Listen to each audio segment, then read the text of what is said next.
Hello साथीहरू नमस्कार। अहिले म बोल्दैछु दुबईको पाम जुमेरा आइल्यान्ड। साथीहरू तपाईहरु विश्वास गर्न सक्नुहुन्छ समुद्रमाथि अथवा पानीमाथि पनि घर बनाउन सकिन्छ। यस सम्भव भएको छ दुबईमा। सन् 2008 मा लगभग निर्माण भएको यो आइल्यान्ड चाहिँ एक विश्वभरिबाट आउने पर्यटकहरूको लागि एक आकर्षणको केन्द्र रहेको छ। मेरो बायाँ तर्फ देख्न सक्नुहुन्छ समुद्र। हेर्नुस्, यो समुद्र माथि नै ढुङ्गाहरू हालेर निर्माण भएको ठाउँहरू हो। यो ढुङ्गाहरू पनि हेर्न सक्नुहुन्छ, कति विशाल विशाल ढुङ्गाहरू चाहिँ ल्याएर यो निर्माण भएको छ। र अहिले दिनको 11 बजे पनि यति चिसो हावा आइरहेको छ यो समुद्र नजिक भएको कारणले। वहाँ पनि देख्न सक्नुहुन्छ यो समुद्रमा मानिसहरू रमाइरहेका छन्, खेलिरहेका छन्। चिसो हावा, स्वच्छ हावा आइरहेको छ यहाँनेरि। अनि यता मेरो दायाँ तर्फ देख्न सक्नुहुन्छ एक 5 स्टार होटल र यसको नाम रहेको छ द एटलान्टिस होटल। धेरै नै प्रख्यात होटल हो यो। लगभग 1500 वटा आलिशान रुमहरू र पानी मुनि पनि अनुभव गर्न सकिने होटल सुइट अथवा रुमहरू रहेको छ।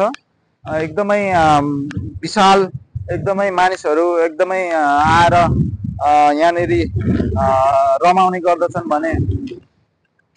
अनि यहाँनेरि चाहिँ विश्वभरिको एकदम सेलिब्रिटी सेफहरू, नाम गरिएका सेलिब्रिटी सेफहरू पनि उहाँहरूको पनि रेस्टुरेन्ट रहेको छ। र यसको साथसाथै यहाँ मोनोरेलको स्टेसन देख्न सक्नुहुन्छ। यही मोनोरेल मार्फत चाहिँ यहाँ आउन सकिन्छ। दुबईको 30 दिराम तिरेर चाहिँ यहाँनेरि आउने अनि जाने गर्न सकिन्छ। अर्को साथसाथै रहेको छ द एटलान्टिस एक्वाभेन्चर। यो रुख भन्दा पछाडि रहेको छ र यो चाहिँ विश्वकै ठुलो वाटर एडभेन्चर, यो पानीमा एकदमै खेल्न सकिने, रमाउन सकिने वाटर वर्ल्ड रहेको छ भने। अर्को वहाँ देख्न सक्नुहुन्छ त्यो होटलको नाम रहेको छ द एटलान्टिस द रोयल। यसमा पनि आलिशान 800 रुमहरू रहेको छ भने त्यस होटलमा पनि विभिन्न विश्वका प्रख्यात नामी सेलिब्रिटी सेफहरू चाहिँ उहाँहरूको पनि रेस्टुरेन्ट रहेको छ।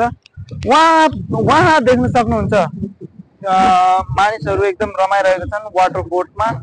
एकदम यो समुद्रको वातावरणमा चाहिँ एकदमै रमाइरहेको छन्। यति 35 अथवा 34 डिग्री सेल्सियस तापक्रम रहे तापनि यो समुद्रको चिसो हावाको कारणले होला एकदमै चिसो अथवा एकदम रमाइलो अनुभव गर्न सकिन्छ यहाँनेरि। हेर्नुहोस् कति आनन्दमय छ। घुम्न आउनुहोस् साथीहरू। अहिलेलाई भने पाम जुमेरादेखि सबैलाई बाई बाई।